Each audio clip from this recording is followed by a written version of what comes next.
Bueno, primera reflexión, ¿no? Recién hablábamos con Jorge Macri, que un poco representa el espacio opositor. Contó, yo no sabía, Jorge Macri, que habló con el vocero presidencial Biondi, ¿no? A propósito también del tuit que había puesto, bueno, digamos que no contribuía a la moderación o a la pacificación en relación al expresidente Macri. No sé qué lectura haces vos. Que hay vocación de diálogo, que hay algo que decía recién Jorge que es cierto. O sea, yo creo que la principal preocupación que tienen los argentinos y las argentinas es cómo vamos a estar dentro de muy poco. Es la incertidumbre la palabra que explica el momento. Entonces, la política está obligada a dar certezas y para eso hay que construir diálogo, consenso. Lo que más o menos venía diciendo Jorge me parece que va en esa línea con el espíritu de Alberto. Después, un gobierno es muy amplio, ¿viste? Y lo importante es tener claro cuál es la línea política. Viste que hay como, no sé si me equivoco, Leandro, hay como una igualación, se puede trazar un paralelo entre vos ves dos Argentinas, porque a ver, ahí caigo yo también en el error. No sé si hay dos Argentinas. Hay una gran Argentina y hay dos extremos que piensan diametralmente opuestos y que son muy ruidosos. Y en el medio yo no sé si hay tanto odio. Viste que hay dos Argentinas que se odian. Yo no quiero caer en... Es más, yo lo voy a decir públicamente, yo no lo creo. Yo creo que hay dos extremos que sí se odian, que no se quieren. Yo no sé si es histórico, evidentemente sí tiene un componente histórico. Pero después vos lo ves a tu gente, a tu espacio, charlando con Macri. Y después lo ves a Larreta al lado de Axel, a Axel al lado de Larreta, a Quirós hablando con Collán. Después tiene algunos chispazos, pero... No hay, sí, después aparece algún diputado que te tuitea y aparece un comunicado de Patricia Bullrich, pero en líneas generales no están todos odiados entre ustedes. En términos sociológicos, la Argentina es un país muy diverso. Hay muchas Argentinas, podríamos decir. No es lo mismo la realidad de los centros urbanos que la gente del interior, vos lo conocés bien, Sí. el campo que la ciudad. No es lo mismo un tipo que tiene que laburar todos los días para construir el ingreso diario que una persona que tiene un trabajo fijo y estable. Eso obviamente influye mucho, digamos. La estructura social influye mucho en lo que conocemos como polarización política. En términos ideológicos, lo que ha ocurrido en la Argentina me parece es que se radicalizaron mucho las posiciones, ¿no? ¿Por qué sucedió eso? Por una serie de factores. Es mundial, no es un problema que vivamos solamente acá. Pero de cuántos se radicalizaron las opiniones. Claro, es mundial. Mirá cómo se debate en Estados Unidos y no la podés creer. El grado de radicalización y de polarización, Brasil, en todos lados, es igual.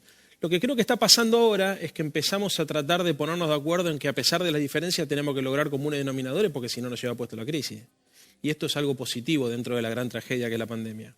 Y obviamente surgen otros liderazgos. El liderazgo de Alberto es un liderazgo mucho más dialoguista, siempre fue su característica. Hay otros compañeros inclusive que tenían por ahí el estigma de ser muy irreflexivos y sin embargo cuando los descubren se empiezan a sorprender con la capacidad de diálogo y de construcción de consenso. El caso de Máximo Kirchner. Vos fijate que vas a encontrar mucha gente que ¿Máximo construye? Sí, por supuesto. Y además es muy común escuchar gente del PRO que te dice, che, me cambió la opinión. Cuando me reúno con Máximo. Cuando me reúno con Máximo, exactamente. Y bueno, y después tenés personajes que lo que buscan es, en la lógica de la espectacularización de la política, tirar una bomba para generar ruido y ganar espacio personal. De ambos lados. De ambos lados. ¿Y cómo calificarías vos la oposición que tenemos hoy en la Argentina? Mucho se habló durante el gobierno de Mauricio Macri, además de sus malas políticas de gestión, naturalmente, que lo llevaron a perder las elecciones, fundamentalmente las económicas, que la oposición que él tuvo fue una oposición dura, si querés, el recuerdo de las piedras cuando se trataba la reforma jubilatoria en el Parlamento y la discusión dentro del recinto. ¿Cómo calificarías hoy la oposición que tiene el gobierno de Alberto Fernández? El sistema político argentino está en crisis, por lo menos yo diría, del Pacto de Olivos para acá. Fue una crisis importante, se destruyó el sistema de partidos, después las identidades se reconstruyen todo el tiempo, los actores te cambian. Es complicada, digamos, la política argentina porque no tiene instituciones sólidas. Esto es un problema enorme. En términos de la coyuntura, a ver, me parece que la oposición se tiene que redefinir todavía, o está claro que se necesita un liderazgo, está claro que hay actores que ocupan el lugar de la oposición, básicamente algunos sectores de los medios de comunicación muchas veces terminan poniéndole línea a la política, o algunos sectores extremistas, digamos, de ambos polos, si querés, terminan ganando mucho protagonismo porque se los amplifica, porque el quilombo vende. Entonces, es un tema desarmar esta lógica de la polarización extrema y del ruido, que por ahí es entretenido para la tele, pero que complica mucho la construcción de consenso, requiere de mucha paciencia, necesitas artesanos, porque construir nuevamente la confianza para sentarse a discutir en el marco de que sabemos que tenemos cosas en común y cosas que no nos vamos a poner de Requiere acuerdo. grandeza y falta de mezquindad, que Y a mucha- veces carecen nuestros dirigentes. ¿Cómo es un día? Pues, estamos casi siempre preguntando lo mismo, no el caso de Débora ni de los programas que hace ella, pero en la televisión es tautológico, porque no hay mucho para preguntar, son 5 temas grandes y vamos todos sobre el mismo tema. Lo mismo. Voy a intentar preguntarte, a ver, por ahí termina siendo un poco interesante, pero ¿cómo labura Alberto Fernández? ¿Cómo lo ves vos que estás cerca? ¿Cómo es el día a día de él en el laburo? ¿Cómo él se levanta? ¿Tiene 4 horas de llamados de teléfono? ¿Tiene Zoom con gente opositora a la política? ¿Cómo es su trabajo? ¿Se reúne con empresarios? ¿Está solo en la oficina? ¿Le traen cosas y las debate con quién charla? ¿Cómo es? ¿Cómo trabaja? Quiero entender Bueno, cómo labura. Ahora cambió mucho la dinámica porque se desarrolla todo en Olivos, cosa que antes no sucedía. Él antes tenía distintas locaciones, si querés, para laburar, ¿no? Por ejemplo, viajaba al interior, ahora no se puede, o en Casa Rosada tenías determinados... Ahora actos está en que ahora no Olivos podés. y no sale Olivos. Tiene su lugar en Olivos, su oficina en Olivos. Sí, varias, tiene varias, sí, tiene pero su tiene- oficina, pero después tiene el quincho, tiene varios lugares donde va... Y el chalet donde vive... Bueno, el ¿y presidente. cómo él se levanta y qué hace? ¿Empieza ya con Zoom, con quién? ¿Cómo se maneja políticamente? A ver, no sé, yo hablo todos los días con él, pero no estoy todos los días con Sí. él, ¿no? Las veces que yo estoy en Olivos, la sensación es que digamos, el tipo tiene una agenda, cuando hay un tema que le preocupa, hace venir a la gente, se mantiene la distancia y todo, pero le preocupa si tiene un tema, por ¿Y ejemplo... qué tema le puede preocupar, por Sí, ejemplo? por ejemplo, tenés un conflicto social y te lo hace venir Arroyo y charla con Arroyo. En general, los Zoom los utilizan, me parece, más para la dinámica federal. O sea, cuando tiene un problema... A mí, por ejemplo, las veces que... Aparece un problema sectorial, aparece un tema, hay un tema con una cuestión de campo. Te viene un líder rural y lo charla, En general, sí. lo charla. Me parece que a él, aparte, ya ha demostrado, viste, que no es lo mismo construir consensos por Zoom que el persona a persona. ¿Es más difícil por Zoom? Hoy es imposible. ¿En serio me decís? Vos te puedes informar, pero para ponerte de acuerdo, ¿Pero por qué, che? y no sé, Porque es una cuestión más de cara a cara. como el amor virtual. Sí, claro, es diferente. Es diferente, No, sí. pero no lo tenía esto. Yo, No, a ver, inclusive los profesores dicen también que no es lo mismo enseñar en las aulas virtuales que enseñar con el chico en el aula, sentado en el escritorio. Imagínate vos lo que es construir consenso, muy con importante. gobernadores está todo, o sea, ¿tiene diaria? Con algunos más que con otros, digamos, ¿no? Hay algunas zonas de la Argentina que son más conflictivas, que necesitan más el apoyo del presidente. ¿Tiene línea directa él desde WhatsApp con otros colegas de él, por ejemplo? Sí, Bueno, ahora te pregunto, presidente, por ejemplo, con Larreta, ¿se tiene el teléfono Sí, con no, Horacio? es muy raro porque la verdad que todo el mundo tiene el teléfono de Alberto. Entonces todo el mundo habla con él. Es muy raro. En ese sentido, no solamente habla con los líderes políticos, sino incluso habla con gente común que le escribe. ¿Con quién tiene onda, no amistad o interés, onda en el mundo? Porque Macri tenía onda con un par. Por ejemplo, se llevaba muy bien con el de Francia. Tenía, con Macron tenía línea directa, lo También tenía en con WhatsApp. Jean-Pierre Trudeau. Tenía un chat con dos, se llevaba bastante bien con Trump. Se llevaba bastante bien con Trump. Chateaban. Él de afuera, ¿con quién? Y yo creo que Pedro Sánchez Sí. es uno, el presidente de España. Obviamente toda la gente del Grupo de Puebla. Claro, pero no gobierna. Lula, Claro, pero no pero no gobierna. gobierna. Con AMLO. Tiene- Con AMLO también. Sí. Y después habla obviamente con Macron, tiene una agenda, construyó además él toda la vida, digamos, construyó una agenda internacional. Es impresionante porque la mayoría de los presidentes los conocía de antes. Por ejemplo, a Pedro Sánchez lo conocía desde antes de que él sea presidente. Chelea, ¿cómo se lleva con Cristina? ¿Qué onda con Cristina? Me hagan a mí de que... No, para saber, ¿cómo están ustedes? No, bien. A ver, no por Cristina. No quiero yo ser intérprete de Alberto porque es un lugar horrible, ¿viste? Te la cuento porque... Pero está cerca y por ahí Sí, está sí, bueno sí, preguntártelo. obvio. Y además es importante por ahí que despejar fantasmas. Por La eso relación te de pregunto. Alberto con Cristina es una relación de dos tipos que se conocen desde hace muchos años y hablan todos los días, se mensajean todos los días y una vez cada tanto, una vez por semana, una vez cada 3, 4 días, Cristina va a Olivos y se juntan. O sea, es Se juntan y pelotean. Sí. Bueno, es que, a ver, a pesar del distanciamiento social y de la cuarentena, es muy difícil a veces reemplazar el mano a mano. Además porque todo el mundo está perseguido, porque después de la causa del escuchan. espionaje, Sí. la pensá 2 veces antes de hablar, Sí. por lo que sea. ¿En Ahora, la serio? mesa, lo interesante de lo que dice Ale es ¿Cuál es la mesa chica hoy de Alberto Fernández? Nosotros uno tiene algunos nombres que supone son parte de la mesa chica. Sí, pero yo no lo puedo dar eso porque pero, puedo quedar mal con alguno. Bueno, Cristina es una. No, él tiene... A ver, hay también... Máximo, Guado, ¿quiénes son? No, sí, él habla con todos. Pero la mesa Máximo, chica. con Massa, o sea, con las patas del frente es una relación cotidiana y permanente, hasta institucional, digamos, eso de construcción de consenso cotidiano. Y después hay, obviamente, hay gente que está más cerca de él, hay ministros, por ejemplo, no sé, Belis está permanentemente con él, hay 4 o 5 que están permanentemente con él, y después Santi Cafiero opera más en la Casa Rosada. Eso es como... O sea, la cosa más operativa, digamos, la lleva adelante Cafiero desde la Casa Rosada. Hay como 2 centralidades, o sea, la Casa Rosada la maneja más Santiago Cafiero. Y Alberto ahora se está quedando solamente en Olivo. Y Cafiero en general... Todos los fantasmas que corren de que están muy mal con Cristina, eso es locura, cero. Pero mira, a ver, primero hay una cosa muy importante. Son 2 personas inteligentes. Nosotros necesitamos construir un consenso que exceda el frente de todos. Si tuviésemos ruido adentro del frente de todos, difícil sería, por ejemplo, ponernos de acuerdo con Larreta, con Jorge Macri, por ponerte un caso. En segundo lugar, me parece que hay una cosa que uno tiene que entender, que son 2 personas que conocen la función pública y antes de tomar la decisión de laburar juntos en esta forma de equipo, ya sabían lo que iba a pasar. Totalmente, claro. Entonces, ¿vos te pensás que Cristina se sorprendió cuando lo nombró Alberto, como le propuso que sea candidato a presidente, de encontrarse un tipo con personalidad que tiene una mirada distinta? No. Cristina lo puso a Alberto y lo propuso a Alberto como candidato del Frente de Todos porque era distinto. Y porque la cualidad de Alberto era articular con sectores que ella no sabía. Esa es lo brillante de la jugada, es que salió por un lado que nadie se imaginó que podía salir. Dijo, bueno, a ver, yo tengo un 30 y pico % y sé que tengo dificultad para llegar a otro sector. La Argentina que viene antes de la pandemia ya era dificilísima como consecuencia de la herencia de No, y Macri. Alberto le llega a ese sector. El otro día el discurso del 9 de julio había un montón fue una foto esa. ¿Cómo? Y por supuesto que sí, es una demostración de ¿Cómo poder. se armó esa foto? ¿Cómo? A ver, ¿se pensaron los nombres cada uno? Sí, igual eso es el G6 más la CGT.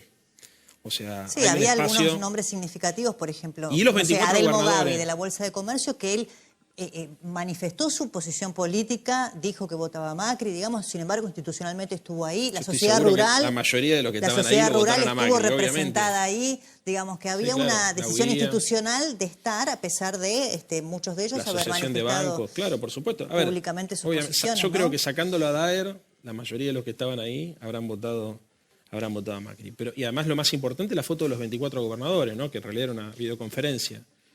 Porque creo que está claro, a ver, ¿cuál es el concepto del momento político que nos toca vivir ahora? Es el tratar de sintetizar las diferencias y tirar todo para adelante. Pero ahí Alberto dijo, hay que terminar con los odiadores seriales, creo que fue la frase textual, ¿no? Sí. ¿Quiénes son? ¿Quién determina quiénes son los odiadores?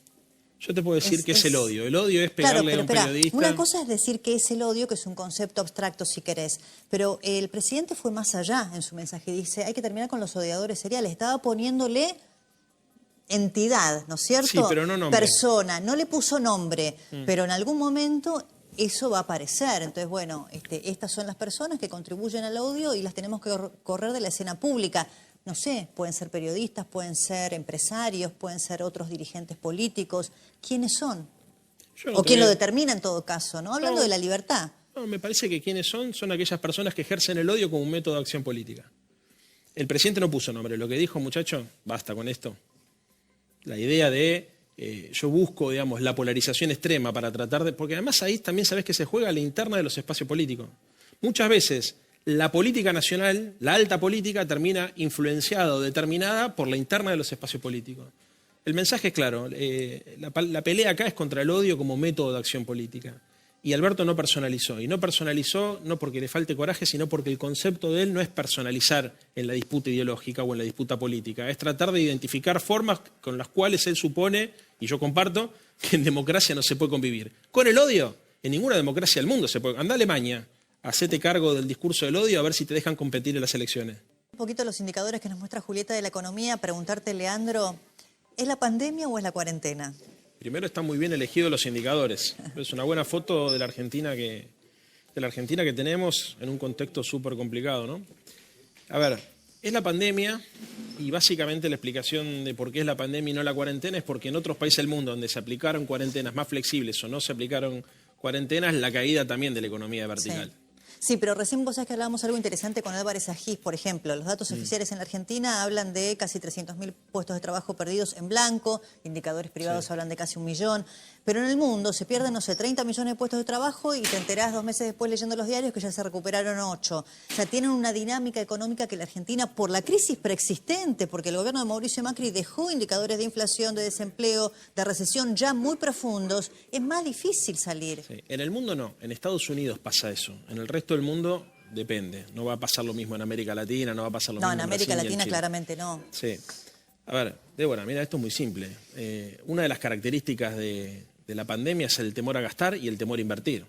Yo te pregunto, si vos tenés plata en tu casa, tenés un excedente, ¿te pones ahora a abrir un negocio, amplías la fábrica, compras una máquina o esperás? Esperas. Sí. Todo el mundo. Todo el mundo. Y esto es un dato. O sea, por eso la Argentina lo que está tratando de hacer es sostener con la IFI, con la ATP, a 11 millones de personas.